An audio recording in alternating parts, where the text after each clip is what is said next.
خیال است. لیت نمیشه. ما هم که دوستای ما آمدیم این نشد که بریم اونجا هست.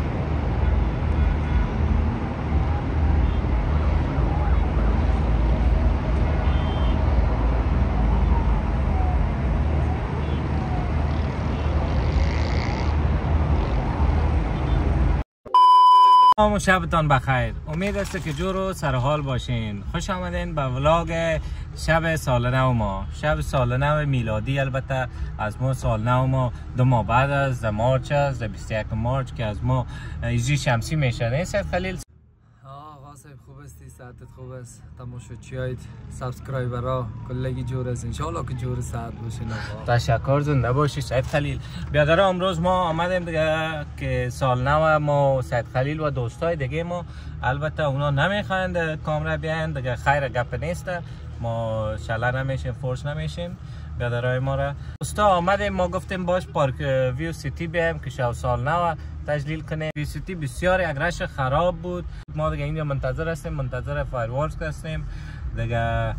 شب سال نو ما چندان شب سال نو صحیح دیگه نخواد تیر شود ای خنک. چطور سید خلیل؟ بله واسه خیلی یخ است و یکی دیگه بسیار رش است. این مردم کلگی یک مردم خود دیگه چی بگم دیگه، اصلا بر فامیلی بود و از بخش همی مجردا جدا بود، مگر بسیار بینظم شده بود دیگه، بسیار بدحال بود دیگه. ما بیادران نرفتیم دیگه، منتظر هستیم که چی میشه.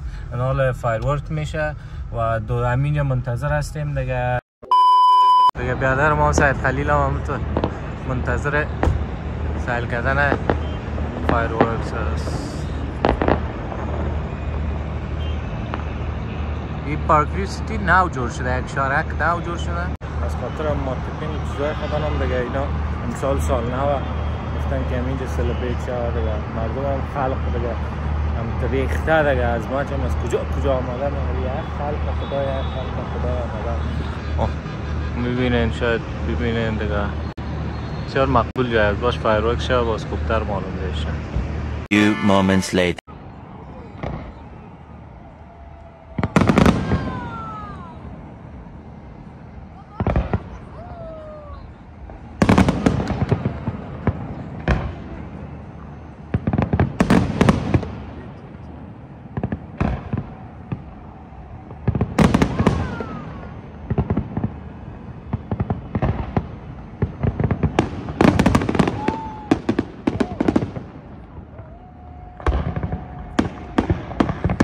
سید خلیل سال نو میلادی بمارد.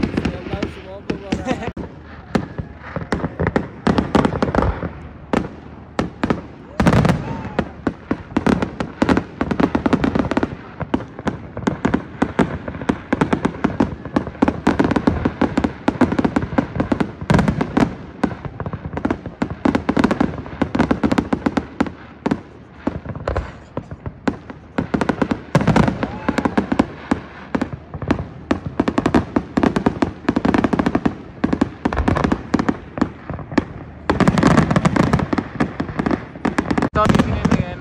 سال نو شد پتاخه ها فایرورکس.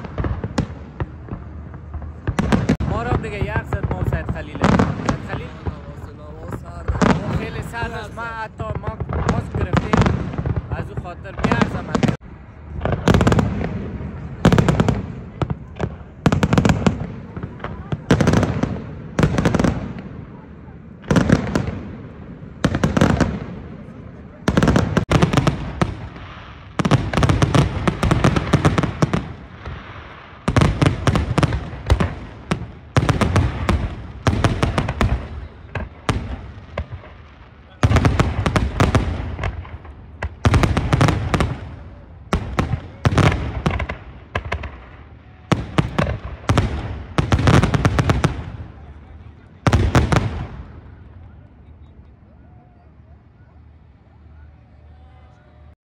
خوب دوستا آمدیم از جای رد اپل میگن در i8 آمدیم اقنام بردن کل جای رش بودیم. اینجا به ما جای پیدا شد و ما سید خلیل جان دیگه شیشته منتظر چیز منتظر نان هستیم که باش نان بیار نان بخوریم باز همراهتان گپ میزنیم. One eternity later. نان ما मजा आया। خب دوستای گرامی نان خوردیم برآمدیم. میبینین تفت دانه هم هوا چقدر سرد است دیگه. دوستای دیگه همشان اون پیش رفتن دیگه. ما و سید خلیل هم برآمدیم نان خورده و ساعت هم شده باشه یک نیم ساعت شده دیگه. ما امشب قنا وقت شده دیگه. شواد این سردی قنا بریم بیرون. چطور سید خلیل؟ دیگه دوستا اینمی بود امروز ویدیو سال نو ما. امید است که خوشتان آمده باشه. خوشتان آمده لایک کنید، سابسکرایب کنید که یک توفیق سال نوی باشه. توفیق سال نوی با ما باشه دیگه. ما شما را به خداوند میسپاریم. امید است که دور باشیم. الله خوشتان آمده باشه. اگر خوشتان آمده بازم لایک کنید دیگه. شبتان بخیر. انشالله ولاگ بعد در دیدار بعد. خدا حافظتان.